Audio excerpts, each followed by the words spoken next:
Good day, everyone. Hello. Welcome to this webinar about exporting Internet of Things services and industrial Internet of Things services to the European market.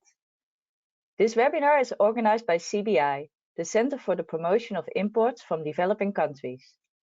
CBI is part of the Netherlands Enterprise Agency and funded by the Dutch Ministry of Foreign Affairs. For those of you who have attended one of our webinars for this sector before, I'm a familiar face, but for those of you who are new to our webinars, let me introduce myself. My name is Sanne Boogers, and I'm one of the Program Managers Market Intelligence at CBI. And the market information about the outsourcing sector is my responsibility. CBI supports the transition to more sustainable and inclusive sectors through exports from developing countries to the European and regional markets. We do this in several ways. We have projects in a number of countries, especially in Africa and Asia, in which we help exporters to become successful in the European market. Next to projects, CBI also offers market intelligence on the European market for 14 different sectors, ranging from IT and BP outsourcing to natural ingredients and home decoration and home textiles. Our free market intelligence is specifically aimed at exporters from developing countries. We provide analysis and many tips on how to best enter the European market. I'm happy to see that many of you are attending this webinar.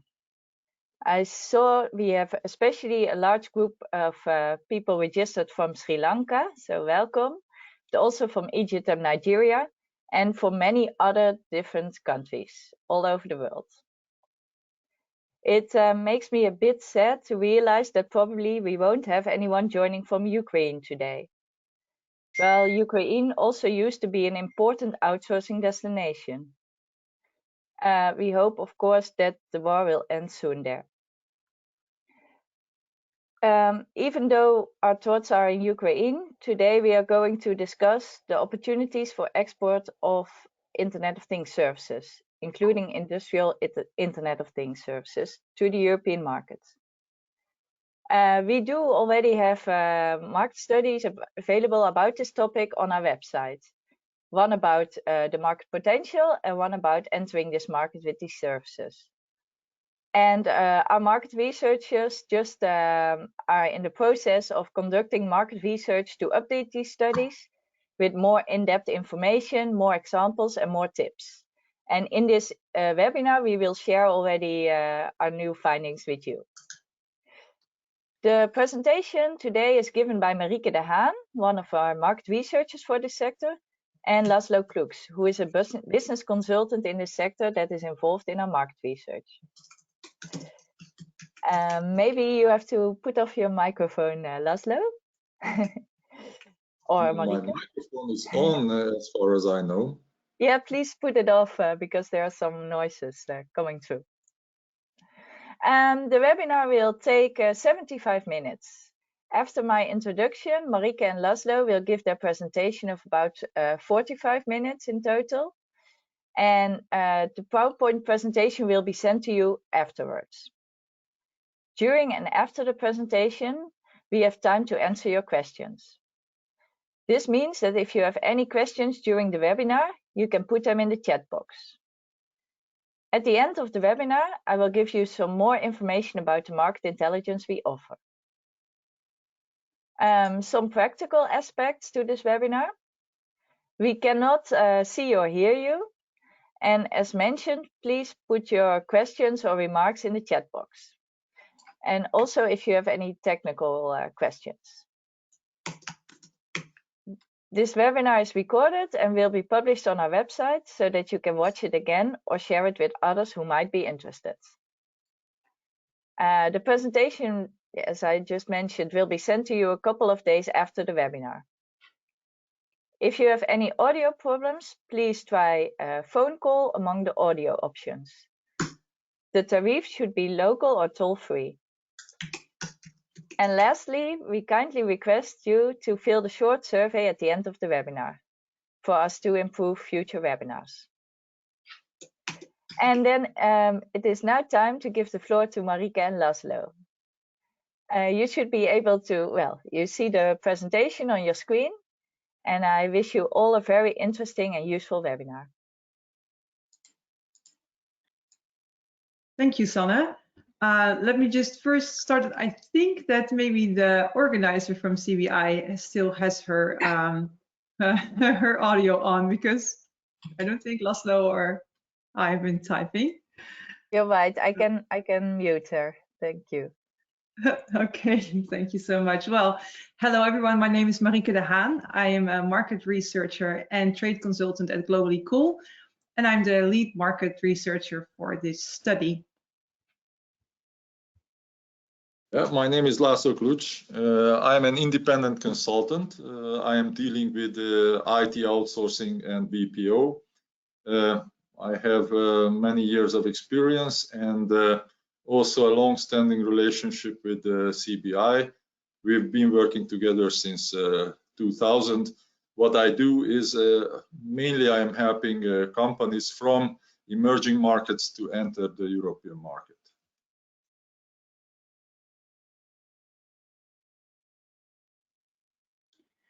So this is the outline of the webinar of today. We're going to talk about 4 subjects, and we have 2 times where you can where we will be answering your questions, because you can ask your questions anytime, like Sanne said, in the chat box. I'm going to start with the mentioning the interesting market segments. The European market of IoT is booming. We've been doing this research for many years, and it's just growing.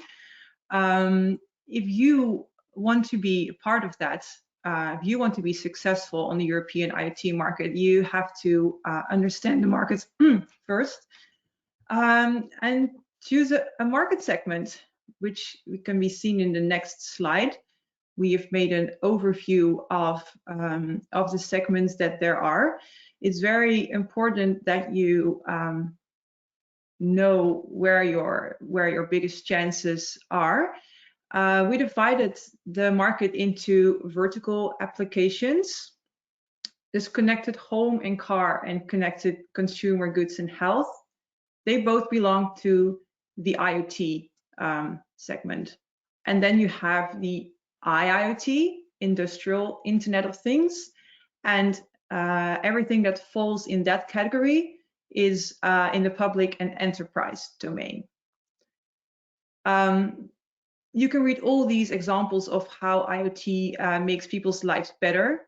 I can give you an example of my favorite IoT solution. I live in the Netherlands, in a city that's very much dedicated to biking. I have a husband and 3 kids. We have no car. We bike everywhere. That's something that we do a lot in our city, in our country.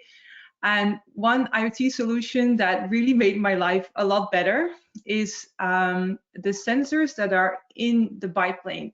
So when we enter an intersection, then our bike activates the sensors, and they correspond with the traffic lights.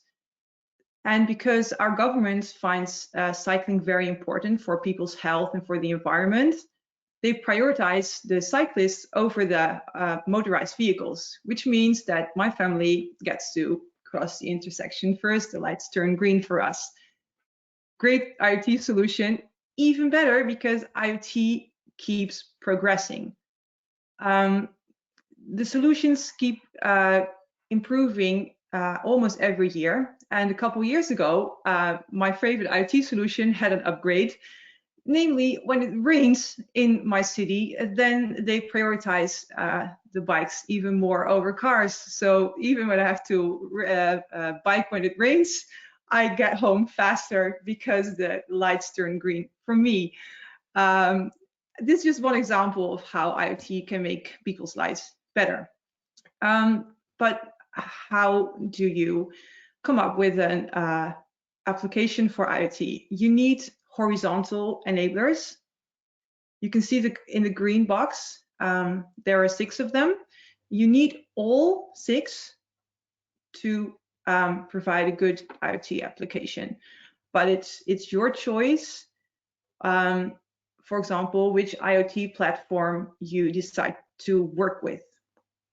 Because I think there are like 600 IoT platforms in the world. You cannot possibly, know all of them, and you don't need to, but you do need to know why you picked the one that you are working with. So I just want to ask you a question. It's in the poll. Which development platforms do you currently use? Like I said, there are 600, so we could only have 5 options in this poll, meaning you really only get to choose between 3 different platforms. But nonetheless, I'm just curious to see if you're already using a platform and which one it is, or maybe you are not into IoT yet. And I can make you very enthusiastic about this topic in the webinar.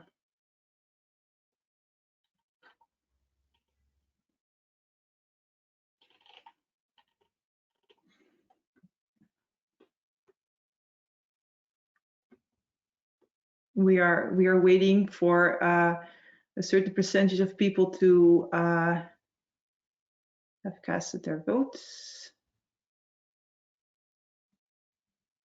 And then we're going to see the result in a little bit.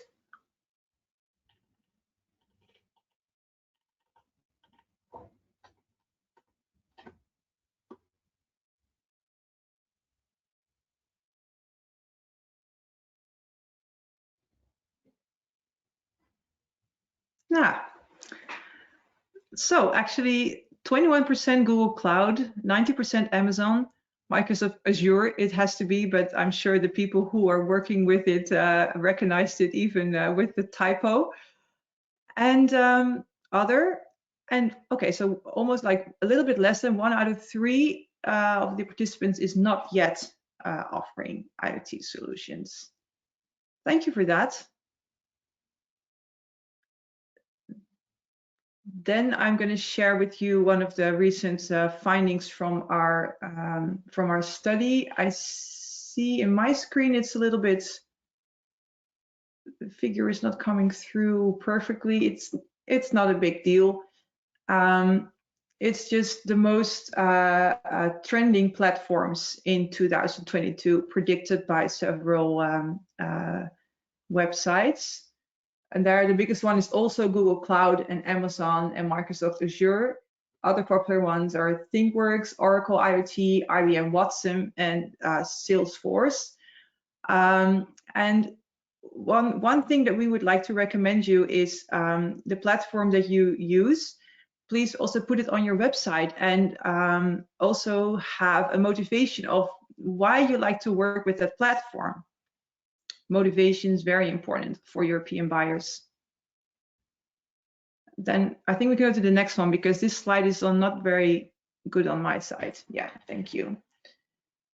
So one of the segments is smart agriculture. I've been told that storytelling does really well in webinars, so I'm gonna take you with me to Australia.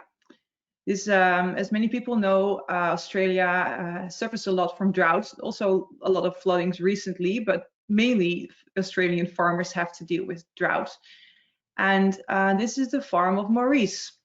Maurice has a big farm in Australia, and he produces apples in his orchard. And he recently installed an automated drip system.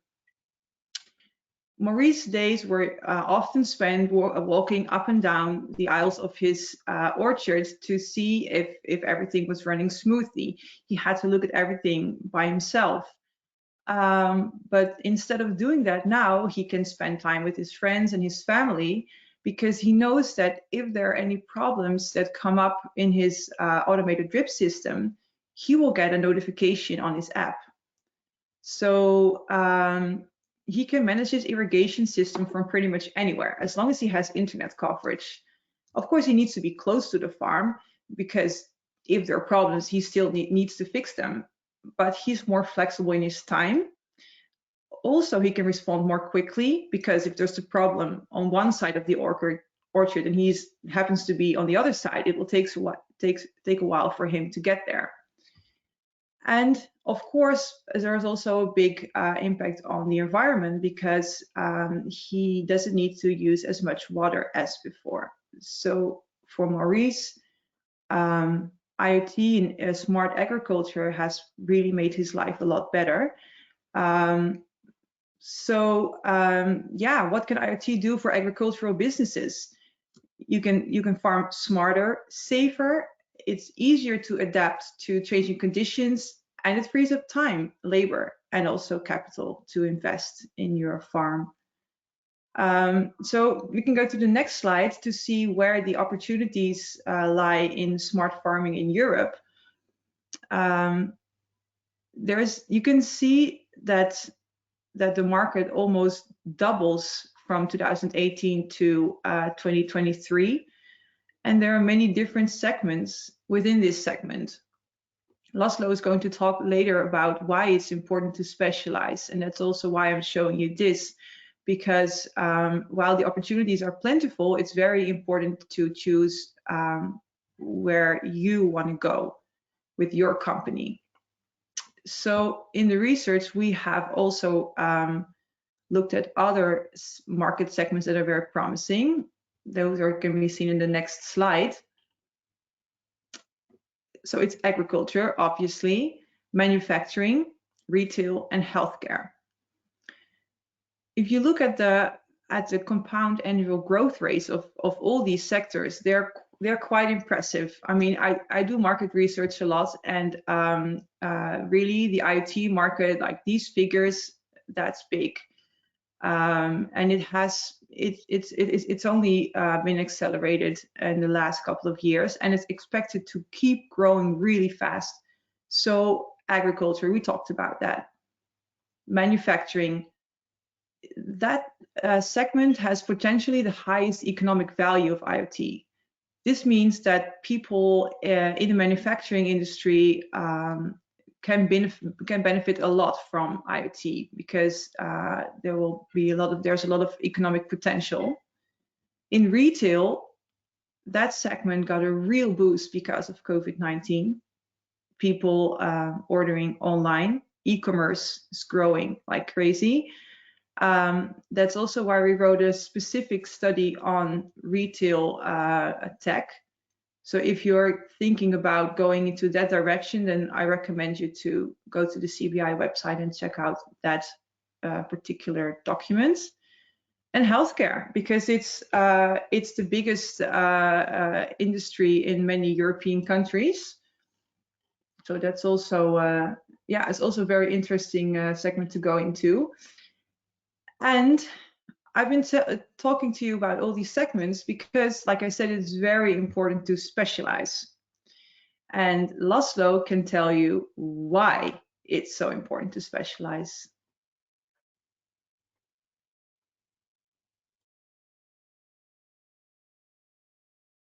Well, thank you, Marieke. Now that we are talking about IoT and IIoT, this is a very good opportunity to talk about specialists and generalists, why specialization is good, and why is it really important to have some kind of strategy if you're looking at entering the European market. So let's see the major difference between specialists and generalists. A specialist organization, IT company, has domain expertise.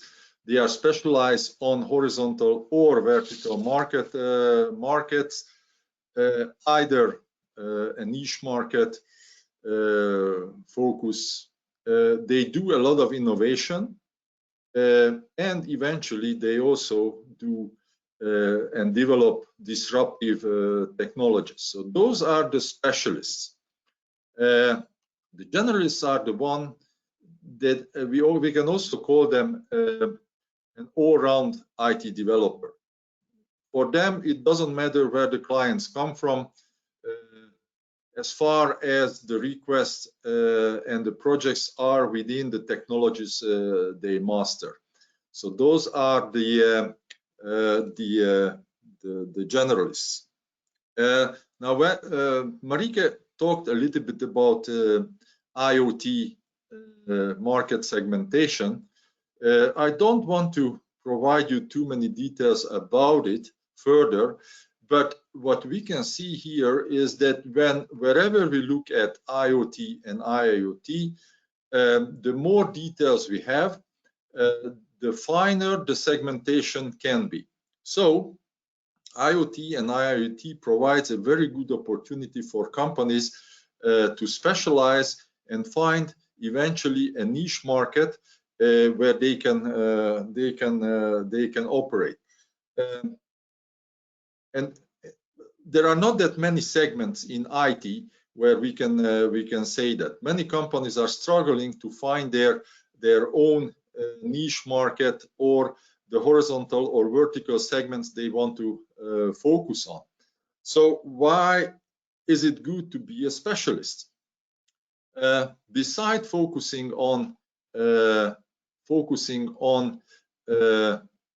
horizontal or vertical segments, if you are a specialist or you are focusing on a niche market, most probably you will have far less competition. The marketing gets really much easier than if you are a generalist. You will have far less price pressure. Your company and your clients will have difficulties to substitute you, so it's not going to be all that easy to find another supplier. And this is also very important, you will have more leverage when you negotiate your contracts. If you are an all-round software developer, you have limited negotiation power. So looking at all this, the market segments and why is it good to be a specialist, what can we say about the IoT market? In this market, you will be able to find non-commodity and niche market segments. You have basically endless possibilities for innovation and specialization, but the window of opportunity is going to close fast, and it is closing fast. So if you want to move into this market, or if you are into this market, you will have to make up your mind very fast. Now that takes us to the question of a strategy. If you are a generalist, usually it's quite challenging to develop really good, sound, measurable, and actionable strategies. And the reason is because, just think about it, for a generalist, it's even very difficult to figure out their target market, their target market segment. Now, if we look at the strategy in a kind of bird eye view, a strategy will answer the question, why do you want to go to the European market? And your strategy will also answer the question of how are you going to do that, and your plan, we call it the action plan, that will answer the question of what kind of actions are you going to take in order to achieve the expected results. So that is the kind of general view of your of a strategy. Now, a strategy is basically a roadmap. It will tell you how are you going to get from point E to point B, and along the way you will have some roadblocks, and you are going to reach some milestones. But in order to do that, you will have to set up some marking figures for the starting point. So you need to establish a baseline. You have to assess your present situation, and you also have to look at your expected results. Usually we define that by setting up export objectives. It's very difficult to talk about strategy in such a short period of time, but my experience is that when I talk to companies, they usually have difficulties to answer at least 5 questions. The first one is, why do you want to export your service or product? And the second one is, what do you exactly want to sell? Now, if you can't answer this question, or if you can't give a suitable answer to this, then most probably, if you look at it objectively, most probably you have a lot of work to do, a lot of homework to do before you can even consider exporting to Europe. Now, the third question is, if the senior management is going to support this activity of exporting, your company has the capacity serving foreign clients, and it's very important. Very often companies don't even think about it. If the company can allocate the suitable budget, and if they have people who can manage export marketing and management. So before you start to develop your strategy, my recommendation is that you try to answer really well these questions. Again, IoT is a very, very good segment, because if you focus on that, most probably you will have easier time to answer these questions, especially the first 2 questions that are really the starting point of developing a strategy and start to think about exporting to Europe. Basically, that's what I wanted to tell you about the strategy and the specialists and the generalists. And I think at this very point we are going to have some questions. Exactly. Thank you very much, Laszlo and Marieke. We have a few minutes for questions now before we continue with the second part of the presentation, after which we have time for more questions.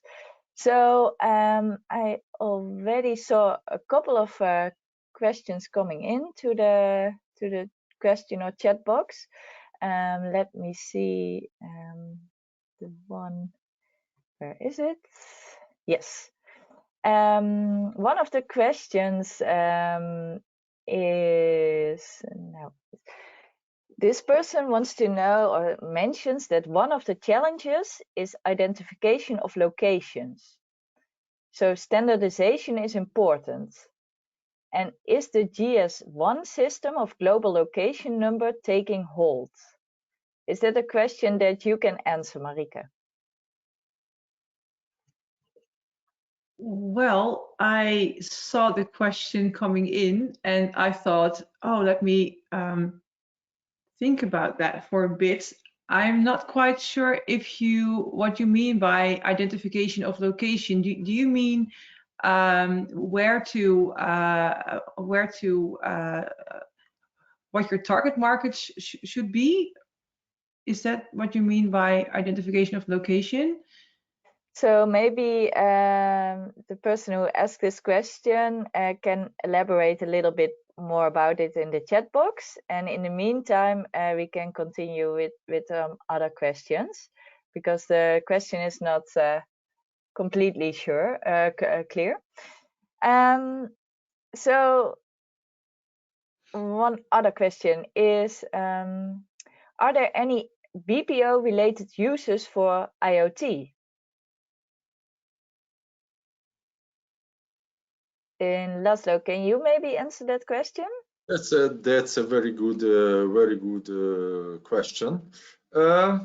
Maybe if we think about it, I don't know by heart, but most probably we shall be able to cook up some things like that. I think some research has to go into that to figure that out, if there are any BPO related IoT development? I don't know at this very moment, but I think there are two possibilities. Either there are, which we don't know, or there are no, and then it's a very good possibility to develop something.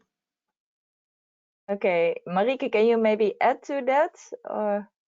Yeah, I think, for example, analyzing the data that comes from IoT could also be considered BPO, because you're, in essence, offering a service, but it's often like it's often done together with the actual product. So, but you could consider it to be BPO, right? Because it's a service if you analyze the data for companies.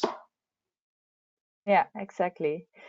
So another question is, what is the use case for connected home and consumer goods?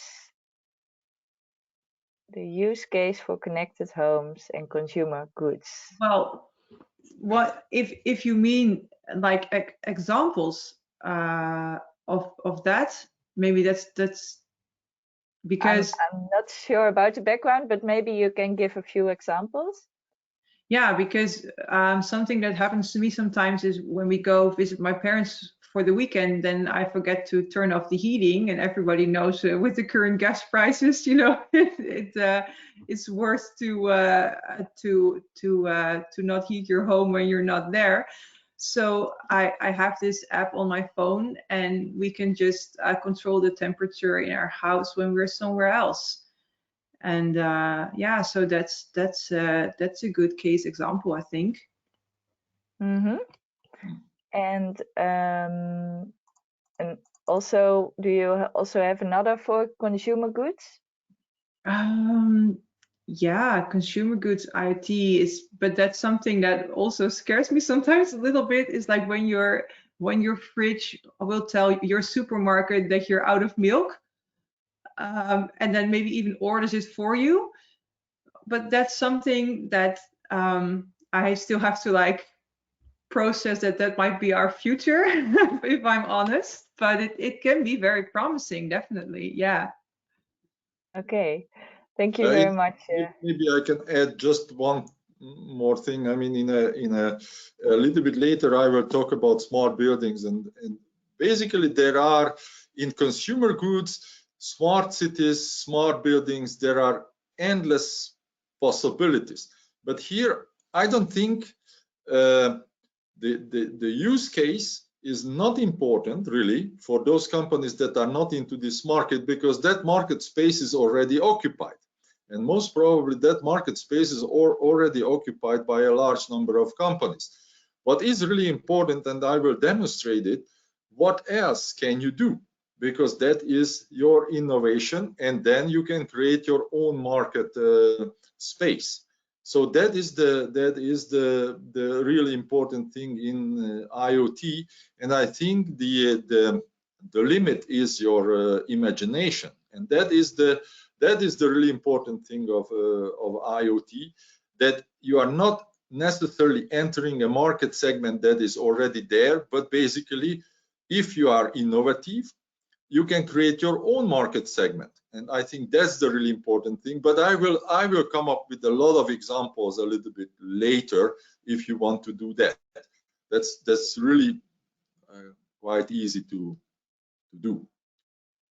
Okay, thank you very much. So I think we have time for one more question before we head on to the second part of the presentation. Is there any certification I need to obtain prior to export IoT services? Yes, definitely. We will be, they can all be found in the study that we published a year ago, but an updated version of that will be published just before the summer. And there you can read all about the certification. So it's already in the study that is available on our website. Yes. Yes. Okay. I will tell a little bit more about the study later on the end of the webinar. So then I think we can move on to the second part of the webinar. Can I give the floor again to you, Marieke? Thank you. Well, I really like that everybody's so enthusiastic to see all the possibilities that IoT offers. And that's a really nice thing about having a question round in the middle, because in this part I really want to talk about what's going on in the IoT sector and why it's getting so big. So there are 5 main trends that stimulate the growth of IoT. And the first one is that the digital transformation is accelerated. So we can go to the next slide to see how that happened. Reasons being, well, we have to thank COVID also in a bit, because that really sped up the process for many people and companies. Of course, multinationals have always done some sort of remote working. You had the digital nomads, like the popular Instagram people sitting on the beach working from their chair. But that was, I mean, let's be honest, those were the lucky few. But because of COVID, everybody had to work from home if they could. And that really made companies in Europe realize that it's actually doable. And many were, I mean, it's for many people, it's difficult to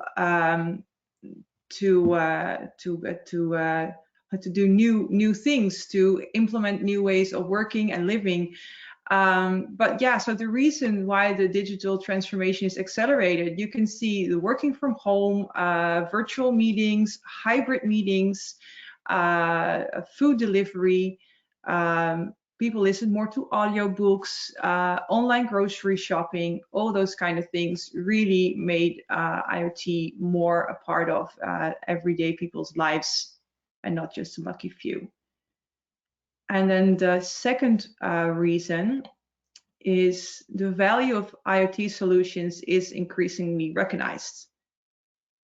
That means people are, like I said, sometimes hesitant to change their behavior, but because it's more all around us, they see the potential value. They get curious. Maybe the competition is doing things with IoT and they don't want to be left behind. They are more interested. They are seeing the opportunities. They are recognizing that it might be worth the investment. It's becoming more mainstream. The general image of IoT is getting better. There is a desire in companies in Europe to make decisions more based on data, and data can be, of course, gathered, through IoT solutions. And of course, there are security issues, which is still something that holds some people back from working with IoT. But overall, there are just more and more people giving it a chance. And then we go to the third reason why IoT is taking off so fast. It's because in Europe, 5G internet is spreading quickly. It's being rolled out in different countries in different regions. Of course, 5G itself does not provide direct opportunities for IoT, but it is necessary for the expansion because it makes the internet faster, so the data can be processed faster. Then there is edge computing. It makes it possible to process data that's collected on the edge. So I know 1/3 of you are not working with IoT, so I'm just gonna quickly say what edge computing means. It means that the data is collected on the device itself before sending it over. and it saves a lot of bandwidth.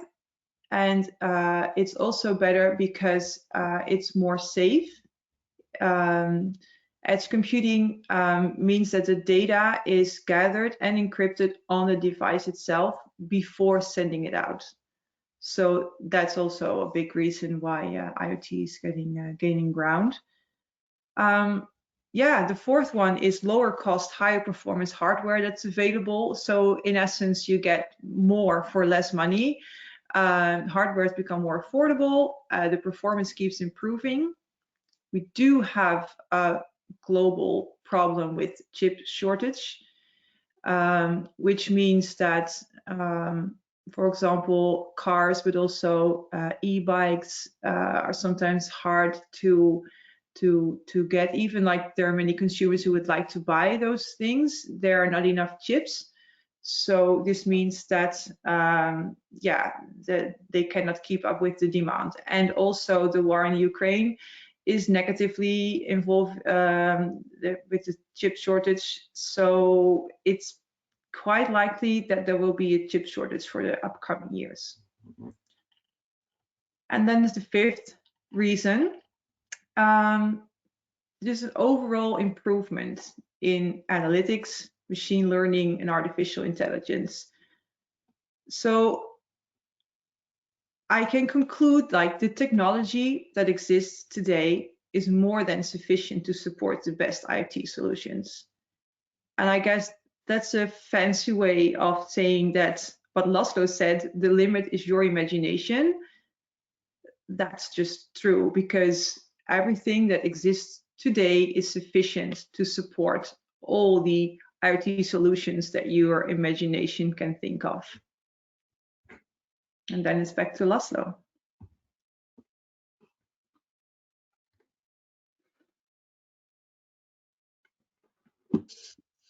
Thank you, Marieke.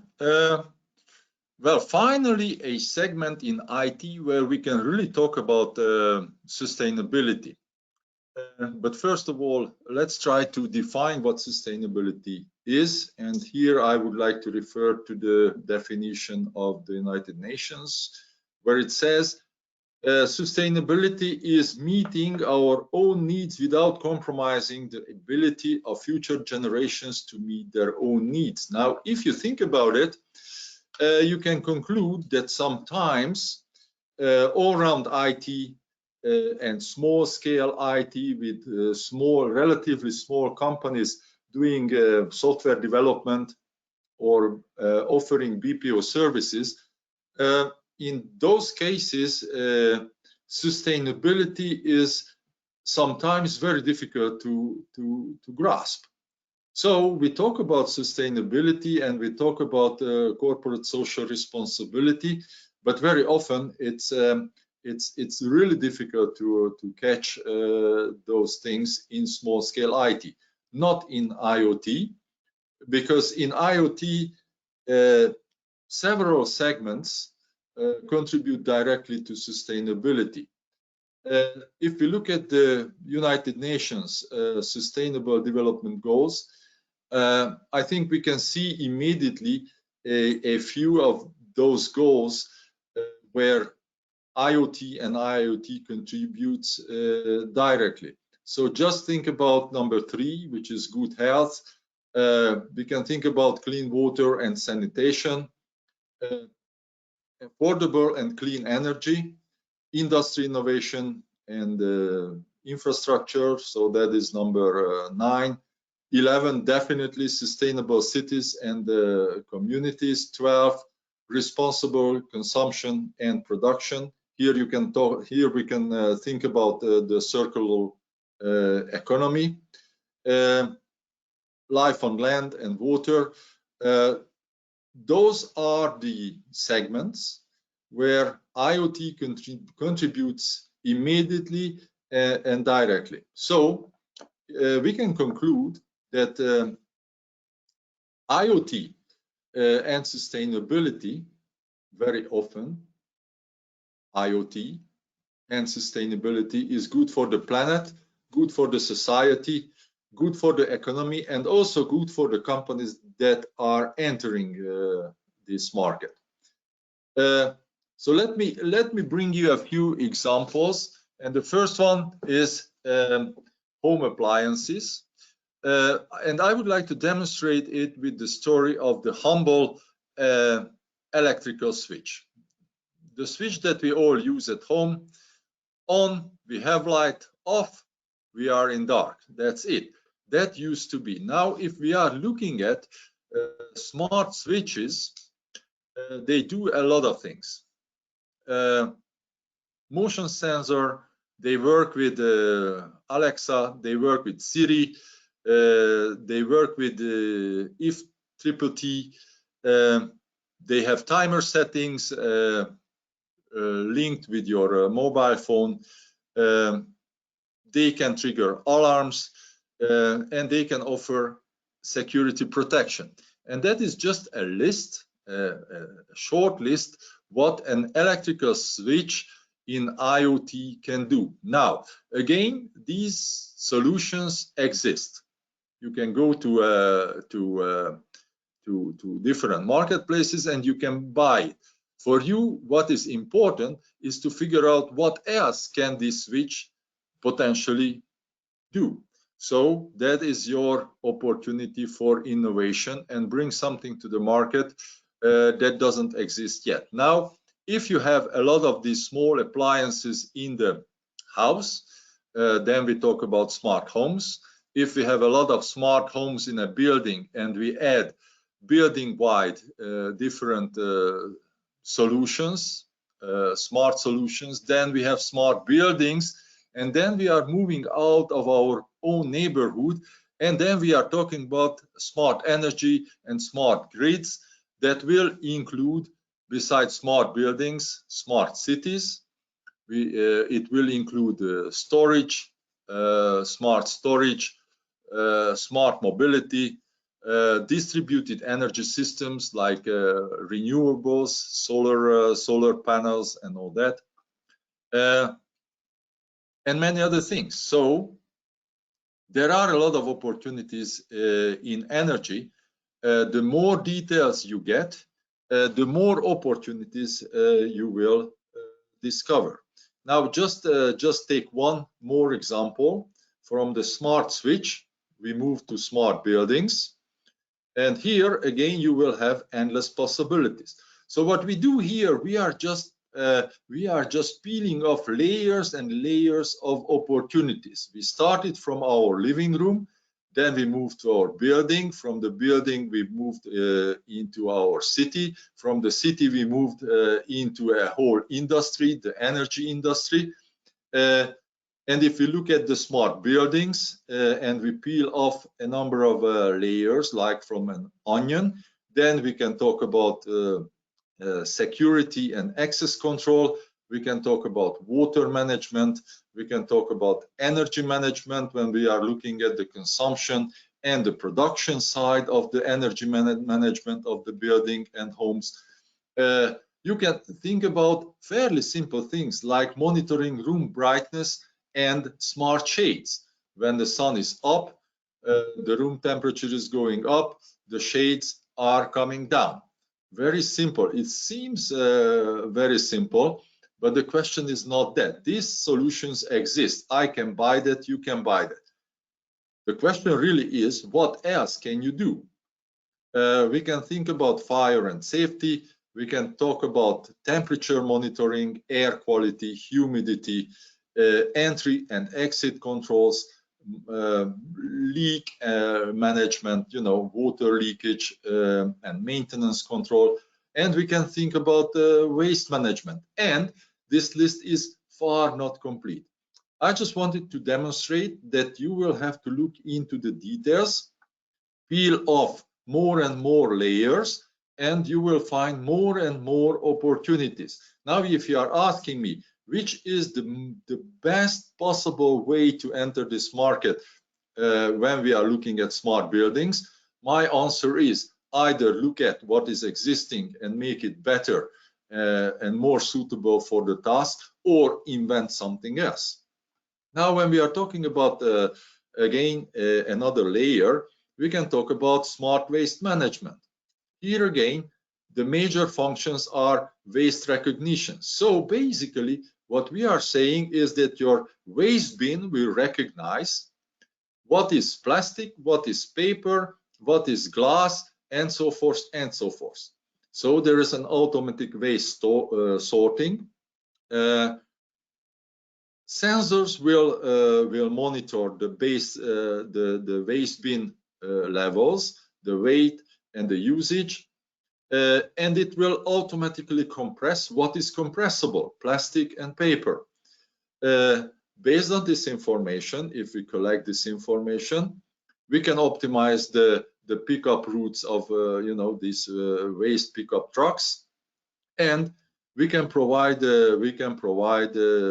cloud and mobile management of waste collection, but also we can provide feedback to the users. Let it be either communal, municipality, or even private usage. So here you have two examples: the smart on-the-ground waste containers, which is more suitable for a smaller community, but there are also home and office applications of smart waste management. Another example is air quality. Now, I'm sure that you all know that a lot of people get sick, or even get sick very seriously because air pollution. So air quality monitoring is a very important thing, and air quality monitoring we can do with the help of IoT. We can do indoor and outdoor. We can do it in the home. We can do it in the building. We can do it industrial facilities. We can do it on the streets in the cities. We can do it in many areas. We can detect gas leaks, and we can add weather monitoring to monitor temperatures, air pressure, humidity, wind, and so forth and so forth. And if we do that, we can link all up, even with smart agriculture Marieke just talked about. So when we talk about smart air quality monitoring, we can think about home appliances, we can talk about smart cities, but we can also talk about smart agriculture. And the beauty of this, that you can start to develop your own things, prototypes, by using Raspberry Pi and Arduino, if you like. So you don't need to make huge investments. I'm not saying that industrial applications you can use all those equipments, but definitely you can start to gather experience, and you can definitely develop your own prototypes of different applications. And this is true for many areas of IoT and IIoT. And with that, I think we have arrived to our second question and answer session. Exactly. Thank you, Laszlo. So that were quite a number of examples or use cases of IoT. But what you emphasized was that it is also important to invent something else, right? What is not yet there. And we had one question coming in related to that, and that is, how can we evaluate an idea about its innovativeness? Can you say something about that? Sorry, how can you evaluate the innovativeness of an idea? I think it's very simple. You have to do your own market research for that specific appliance or thing that you are working on. Well, actually, in IoT and IoT, without proper market research, I don't think you should do anything or very little, because this market is changing really fast, and the opportunities are really a kind of moving target. So what we are talking about today as opportunities, those are not necessarily opportunities or really great opportunities half a year from now. So I think the first, I mean, if you have an idea, somehow you come up with an idea, then you have to verify that idea. And I think you really have to do proper market research for that idea. Okay, you, Marieke, as a market researcher, do you have any tips for that? Yeah, well, do your market research, as Laszlo said. That's a good tip. There are also how to approach your market research. yeah. Maybe I can add one thing, because you know, when I talk with companies, especially with small IT companies, very often they don't have the people who can do proper market research. I mean, very often they don't have people in-house who can do proper market research. They don't have the time, they don't have the knowledge, they don't have the energy, because so it's not something that you would ask a software developer to do kind of part-time whenever they have time. So either you have in-house capacity to do proper market research, or yeah, you just hire a company who can do it for you. Very specific. I mean, you have to prepare yourself, you have to ask the right questions, so nobody is wasting time and energy and money. But I mean, you can do it yourself, but you need people and dedicated time to do that. But then I would like to add that it's also possible, especially if you are from a developing country. There are VSOs that might support you. For example, my company, Globally Cool, we do a lot of market research for companies that are looking to enter the European market. For example, we are working now with I think it's not my project, so if I'm wrong, I think it's a group of companies that produce furniture. They're somewhere in the Middle East, I think, and they have jointly asked us to do market research for them, and I think it is funded by some kind of government. So there could be ways to get your market research funded if you have a very good idea. I mean, there is a selection process, of course. Mm-hmm. And a good starting point, of course, for doing market research are our studies that we have available at CBI. But of course, they don't go into all kinds of in-depth for specific solutions. So there you need to take the extra steps. But there you can find inspiration for which sources to look into, and to where to get the information you need. So let me see some other questions. Yeah, Marieke, you mentioned a number of the popular development platforms before in the beginning of the presentation. Can you give us a little bit more about information about the most popular development platforms? Yeah, well, sure. What kind of information are you looking for as to they are gaining in popularity, or like which should be used for what?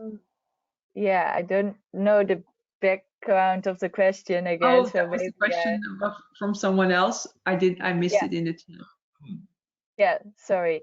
Maybe we then the person who asked this question can give some more information, and we can move on to another question. Let me see.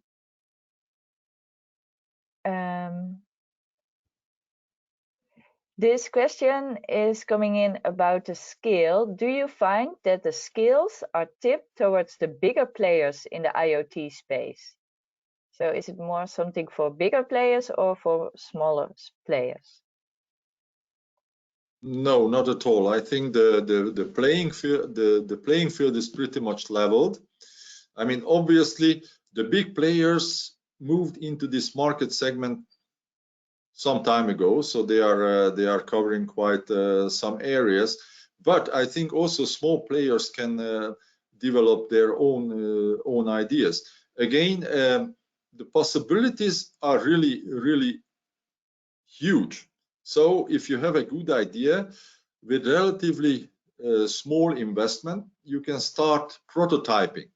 Another good thing is, if you think about IT outsourcing, when we talk about software development, we are talking about a possibility where you don't develop products. Basically, you do software development on behalf of somebody else. It's very difficult to develop and market your own product if you are only a software developer. Now, if you find a good possibility in IoT or IIoT, and yeah, IIoT might be a little bit more difficult, but the bottom line is that you can bring out your own product, and that is a big advantage of IoT and IIoT. So I think again it's just the question of your imagination and creativity to find and develop your own niche or own possibilities in IoT and IIoT. Yes, then Laszlo, maybe a related question. If we have a more general offering at the moment, how can we make this more specific? Is there anything we should drop? Yeah, that's a very common case when we talk about small scale software houses and software companies. Very often they are operating in a market where IoT and IoT is not really mainstream yet. So therefore they are dealing with more commodity type of software development. So my advice is to start it small, have a small development team dedicated to IoT and IoT, play with this technology and platforms and the sensors and all that, develop ideas, try to find those niche markets, either locally, regionally, or internationally, where these things can be sold. And again, you can start it in very small scale with little investment. The only thing you need is we can call it research and development team, but actually we are just talking about really a few people who can assess the possibilities and build up some skills and experience in IIoT or IoT. So start small, start somewhere, and try to move as fast as possible. Okay, thank you very much. So I didn't get any clarification about the question about the development platforms, but we did get a tip which I will send to you in the chat box to every participant. If you want to know more about the development platforms, please check the MagNation reports on the most famous IoT development platforms for the year 2022 and 2021. So I will put it in the chat and everybody can look at that. Thank you for the tip. Then in the first part of the questions, I mean in this webinar, there was a question about location indicator. And Marieke, can you tell us a little bit more about it? If you we got some clarification about the question, but can you tell a little bit more? Yeah, well, yeah, there was somebody who asked about the global location number and the GS1 system of standards. In our study, we do cover the most important certification, the legal and non-legal requirements that you need to enter the European market. However, we try to be complete in the picture, but it's really hard for IoT because there are many different sectors with different requirements. So we have not put this requirement in. I will have a look at this requirement and try to see what the importance is for the IoT market. So thank you for your question. It's coming in the report that will be out just before summer. So I'll have a look at it. Okay, thank you very much. And then last question for this question round is a more general question. This person would like to know through which platforms she can offer or he can offer his services, outsourcing services on the European market. And can you tell a little bit about that? Maybe Laszlo? Yeah, well, as before, there is no such platform where offshore outsourcing is offered in large scale. I mean, there are different sites where you can register and where the buyers and the suppliers can meet, but usually those are for individuals or very small companies. Very often you also have to also mention that you are actually not an individual but a small company. Now those platforms exist, but if you are a bigger company, there are no platforms, as far as I know, on the web that kind of exchanges where the IT outsourcing suppliers and buyers can meet. Actually, those platforms never existed. There were a few ideas and they started to do things, but as far as I know, these platforms exist only for very small companies and individuals. Mm-hmm. Okay, and again, in the study that we published, we also talk about these platforms in quite detail. So I think if somebody is interested, they can go to the CBI website and download the studies, and they will find information about those platforms that are suitable for really small companies and individuals to find outsourcing work. Mm-hmm. Yeah, we do indeed have our finding bias studies available on the web. Marieke, do you want to add anything on that, or shall I move to the presentation of our market intelligence? I think it's okay like this. Yeah, thank you. Okay. Maybe I would like to add one thing, that a very good nowadays the traveling is really limited, and actually fairs are not existing, but there are a lot of online kind of fairs and conferences and all that, and some of them they also offer a kind of meeting point with possible suppliers. So maybe a good idea is to find a few of those conferences that deal with the IoT and IIoT, and to see if there are any possibilities to meet suppliers online. Okay, thank you very much for this addition. Good tip. So now I would like to tell you a little bit more about the market information that we have available as CBI. So maybe Laszlo, can you go to the next slide? Yes, okay, thank you. So as I mentioned in the beginning of this webinar, we offer free market research for different sectors, including the IT and BP outsourcing sector. And those are specifically aimed at small and medium-sized enterprises coming from, mainly Africa, Asia, that have an interest to enter the European market. So here you can see a screenshot on the presentation of our website.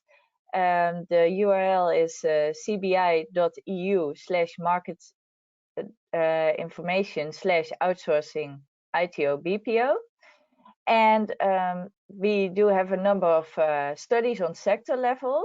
such as, for example, what is the demand? So more market insights, how is the market developing, the demand? What are the trends on the market? The buyer requirements your services need to fulfill, and also a number of tip studies on how to find your buyers, how to do business with European buyers, and how to practically organize your exports. And also a study about digitalization in the exporting process. So I think that many of the questions also can be answered by reading these studies, and there you can find more information.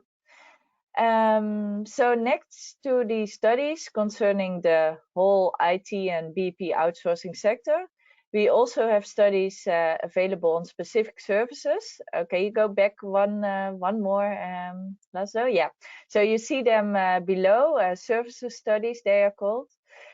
So we have studies, for example, on big data, on retail technology, contact center services, cybersecurity services, and also indeed the studies that we presented today. Well, the topic that we presented today on Internet of Things services. So that's indeed on the following slides. You see that we have one study about the market potential. That's more about the size of the market, the trends in the market, which countries are the most interesting, which sub-products are the most interesting. And we have another study available on market entry, which concerns buyer requirements. So the person who had a question about certifications, please look into this market entry study about the requirements that you need to fulfill if you want to supply IoT services to the European market. But also about which channels to take, and let me see what else. Marieke, can you help me out? What else are the topics in the market entry study? Let me see. I would love to help you out, but I was just reading the question again to see if I could help anyone else. I found it. So what competition you face on the European IoT services and outsourcing market, and also something about the prices and how you determine the price of a project in IoT outsourcing services for the European market.